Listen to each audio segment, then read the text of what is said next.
No worries. Step real quick and put this. Is everybody ready? Yep. Yes, okay. Dr. Rubin, whenever you're ready. So thank you everyone for coming out today. We're very excited and pleased with the ruling that we received today. It was a good, long, hard-fought battle for not only our students, but families of our district. Really want to thank the community members as well as the parents and everyone who stood behind us as we are actively fighting for our students to have what they need to get to school. We're pleased with it. We're excited. I mean, we know this is the middle of the battle as we started at the beginning with the TRO. Winning the preliminary injunction is taking us to the next phase, and in September of 2026, we're going to be even more ready for this fight to move forward because we believe that every child should have an opportunity to go to school and utilize the public transit system because that is what it's for, the public. Would you like to say something? 4 minutes. I really do believe, and especially after the testimony that I heard yesterday, that there was an attempt to use state law to keep Dayton Public Schools students from coming downtown, and in their downtown, and using their public transit. And I'm really happy that the court said that no, this is not the way to do it, and we know that this is not the way that communities deal with their problems. I am very happy with the ruling as a parent, as a school board member, and I look forward to the challenges ahead. Thank you. I'd like to say, as the academician, today I just sent a report to the board, my weekly report, that noted that we've moved now from 4 stars in our career tech report card to 4.5 stars. 5 stars is the highest. My point is that we're making rapid progress at the secondary level, which includes high school. This idea that students would not have been able to transport themselves to school would have been devastating to our progress. And I would suggest that any attempt to stop them from getting to school is an attack on public education and an attack on our progress. And we worked very hard to move the needle here academically to create outcomes, pathways, and possibilities for students. So this just isn't about transportation. Because quite frankly, absence is one thing, but what about if you're late? What if you're tardy? What if your parents have to come and pick you up early? We heard testimony yesterday where parents were saying that they would have to go to part-time in order to pick their kids up. This would have been just devastating. And so it was clear, as the board members has noted from the testimony from yesterday, that Montgomery County, specifically Dayton Public Schools, was targeted, and we're glad that the magistrate in Franklin County saw through this. Can you talk about how much of a relief it is that at least for this entire school year now, you're all set kind of with your plans? Because the TRO is sort of like, okay, we can maybe distribute some of the passes we have left over. So talk about how relieving this is, and then also will you then, since you know you can use RTA all of this school year, will you be buying some more passes? So yeah, I will say it is a relief knowing that we have a solution for this year because again, we were still working on it, and I'm confident that I believe our board at our next meeting will reverse what we did earlier this summer of stopping buying passes because that is the solution right now. I won't say that we're fully in relief because we're still in this fight. This was one of the gaps in the process here. As you know, 2 years ago we did a press conference regarding the stops of the RTA and how our students are treated. We are still in this active fight of making sure our students are treated like people, making sure that our students are safe on the RTA. As both the superintendent and my board colleague have stated, there was a lot of testimony yesterday, and there was a lot about the safety in the city of Dayton and the responsibility of the safety in the city of Dayton. That is still not resolved. Our students need to be safe no matter if they're in our buildings, they're on the city streets, they're on the federal regional transportation. Safety is still a major concern for that right now, and we are still actively working not only with our city, but our county and all of our police officers and sheriffs to ensure that our children feel safe, not only from what's happening in the city, but when they're engaging with individuals, because we continue to hear reports about how our students are treated when they're on a bus. We have one of our seniors who was just recently quoted in the Washington Post who has given not only this board testimony, but has spoken at length about how she doesn't feel safe or she doesn't feel like she has a voice when she sits on the bus because she is a student. So this fight is long from over, and we still need people actively supporting and fighting for these children to have these rights. And especially knowing our kids are the futures. The way we're standing here today, they'll be standing here tomorrow. And if we didn't fight for them today, it's unlikely that they'll keep this going tomorrow. So, I mean, school had already started, like school was already in session. Did you see a lot of absences because people weren't? I mean, did you have any issues with the busing situation, before you got the reprieve, In our testimony in Columbus yesterday, Come on. we gave several examples of schools that the attendance was down anywhere from 6 to 7%. That may seem small to some people. It is colossal when you have attendance rates that have gone down that significantly. So we had evidence, I think, obviously compelling evidence, that it affected us from an attendance standpoint. But that's just, again, students at school. It doesn't count the early dismissals because parents have to come pick you up. It doesn't count when you miss the first 2 periods because they can't get you there because they're trying to go to work and then drop you off. I mean, there were really significant consequences to not having a bus pass. And just to follow that up, what we saw after the superintendent's team put out the remaining passes that we had, immediately the next day we got a lot of reports of more students coming to school or being there. And it was, again, the next day. Friday, they said we were doing it. By Monday, they were handed out. By Tuesday, good amount of reports of uptick of individuals that they had not seen consistently over that first week. So this gives you until next year. I mean, do you expect that the busing situation and your kind of transportation plan for the students is going to change significantly between that time, or do you still feel like this will be the system you use? I think it's important to note that we were asked yesterday at the hearing, why did it take you 6 weeks to file a TRO? And our response was, we were trying every available measure to not do this. We want to transport our students to school. Let's make that clear. We would love to transport all of our high schoolers together on yellow buses to schools. However, instead of legislation that restricts the rights of students to travel on the bus, what about removing some of the charter school legislation, which then will allow us to transport our students? So I think the energy and focus was in the wrong place, evidenced by the ruling. And as you think about that, will you, board and superintendent and obviously district leaders all together, be looking at what you do next year? Because like you said, you won the first 2 steps here, but there's still a trial out there, and it doesn't start until September, which would be a few weeks after you go to school next year. And there's a lot of uncertainty whether, okay, you use RTA to start, but what, depending on how the trial goes, what if you have to change in the middle of next year? So, I mean, are you already working at that, looking at those questions? So I'll say our team, we have been working on this for the entire time that I've been on the board. So we're actively looking for solutions that better suit our needs, because again, this is not a perfect solution, and we are aware of that. Our superintendent, our business manager, community members, parents, there's a large pot of individuals who are trying to help us solve and come up with solutions that work more effectively for what we have today.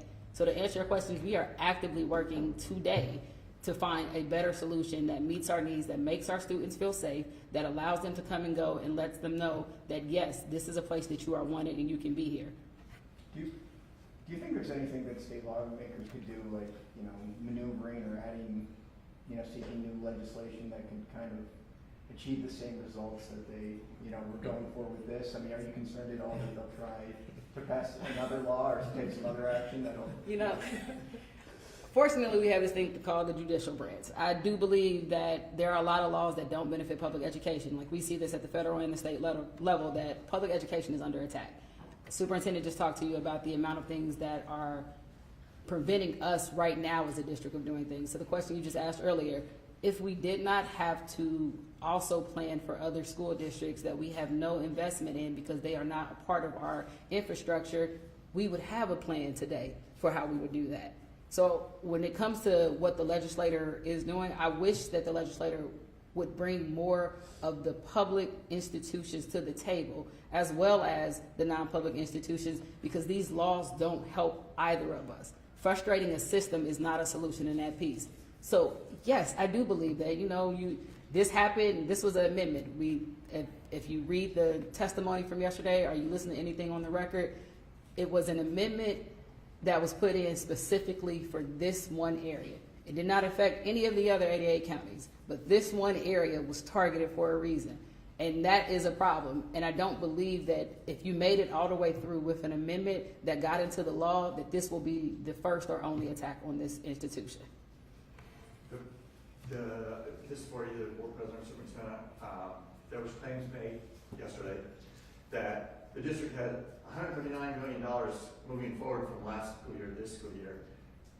Would you like to respond to the fact that that's not just money that is sitting there, that it probably is earmarked for something?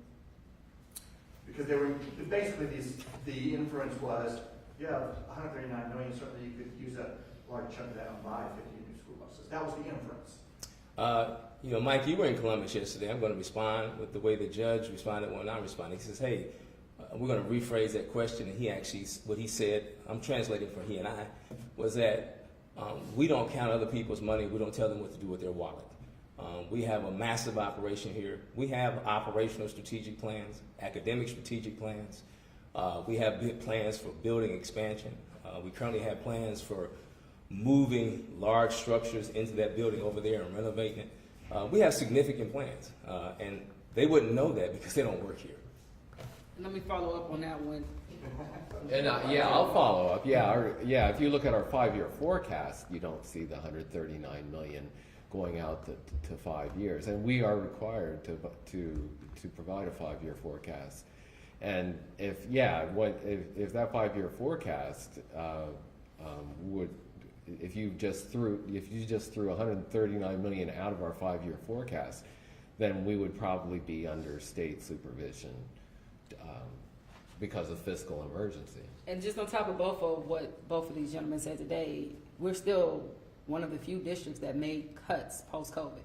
We were able to transition because we are fiscally responsible. You continue to see us increasing in areas because we're growing in population.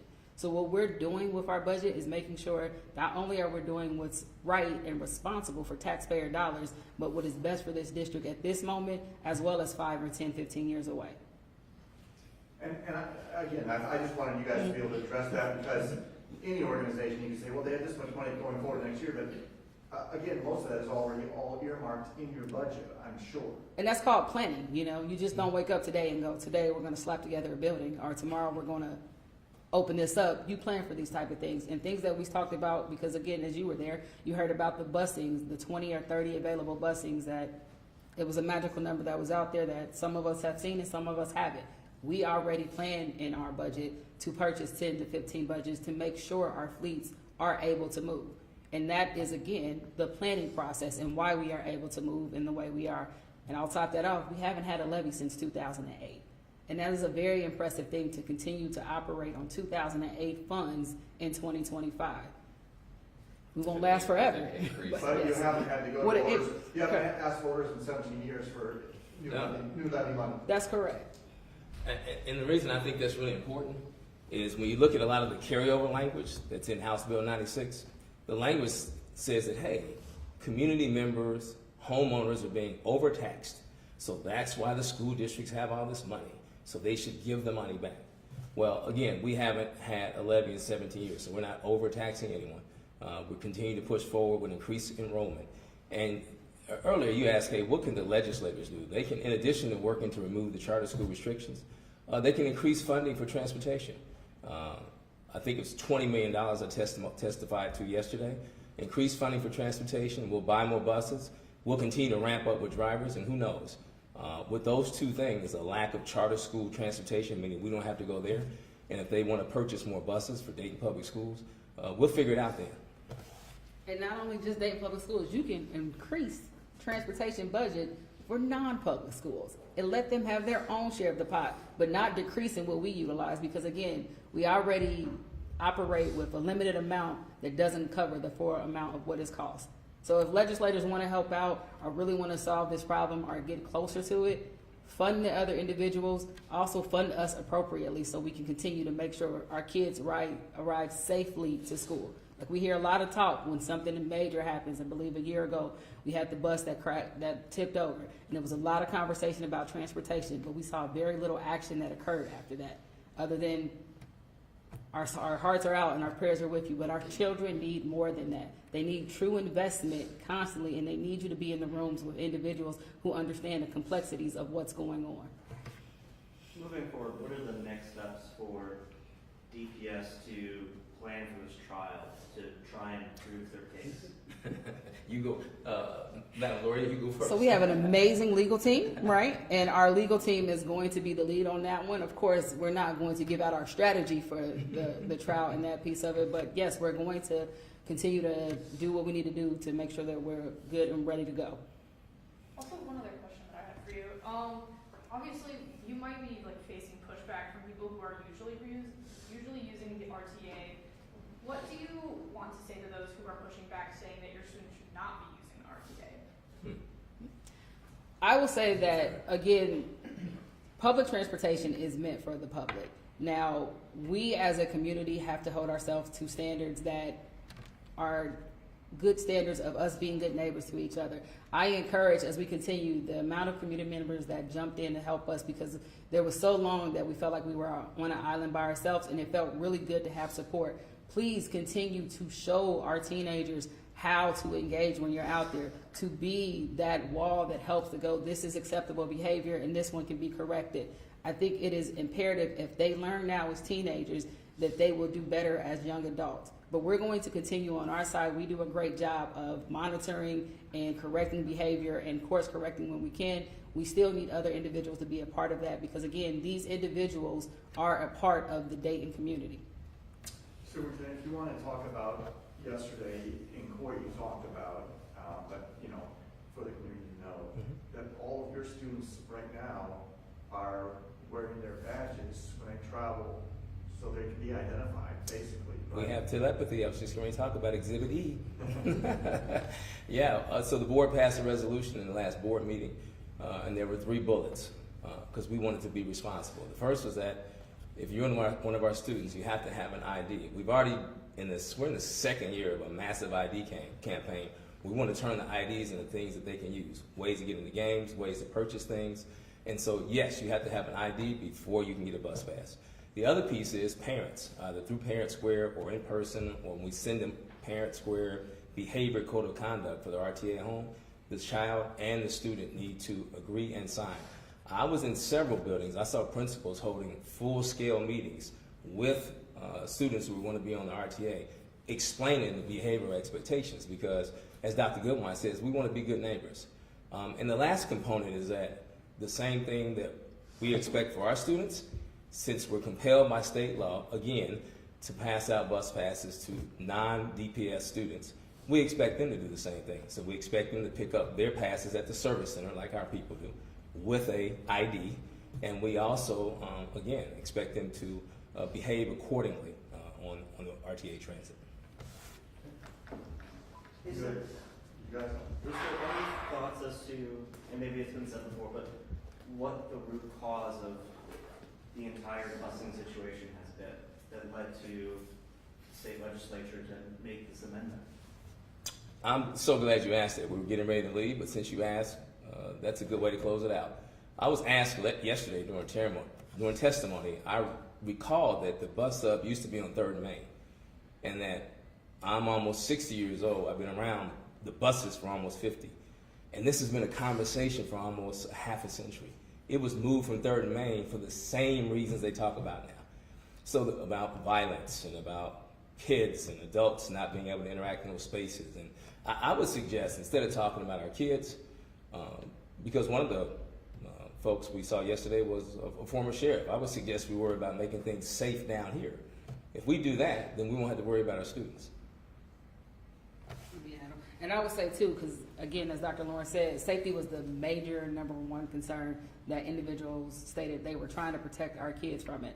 And I'll just say back to that, safety throughout the city of Dayton is a concern. Yes. Gun violence continues to be the largest leading case for a lot of teenagers right now, and it's ridiculous. This entire city, we need to focus on safety and actually make the place better, not only for our students, but for everyone who lives in the city of Dayton. Focus on downtown, focus on the neighborhoods. If the whole place gets better, then we're all in a better situation. Well said. Drop the mic. Thank you. Thank you. You're welcome. Thank you, guys. Good seeing everybody.